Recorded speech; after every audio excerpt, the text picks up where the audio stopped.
TRS Rajendra ఒక్కటి చెప్పయ్యా, రాజేంద్ర ఒక్క మాట నాకు చెప్పు. అసలు రెండవసారి చంద్రబాబు నాయుడు ఎంపీగా అయింటే,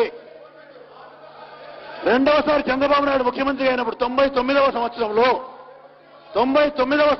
చంద్రబాబు నాయుడు రెండవసారి ముఖ్యమంత్రి అయినప్పుడు కె చంద్రశేఖరరావును మంత్రివర్గంలోకి తీసుకొని ఉంటే అసలు టీఆర్ఎస్ పెట్టి ఉండేవాడా? ఈ ఒక్కదానికి జవాబు చెప్పావు నువ్వు. ఈ ఒక్కదానికి జవాబు చెప్పు నువ్వు. కేవలం రాజకీయాలకు వాడుకుంటున్నారు తెలంగాణ రాజకీయాలకు వాడుకుంటున్నారు. తెలంగాణ పట్ల మీకు కాదు చిత్తశుద్ధి ఉంది, చిత్తశుద్ధి మాకుంది తెలంగాణ పైన.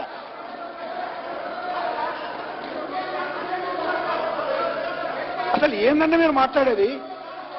తెలంగాణ పైన తెలంగాణ ప్రజలకు మీ పట్ల విశ్వసనీయత ఉంటే రాజేంద్ర ఎన్ని సీట్లు పోటీ చేశారా మీరు?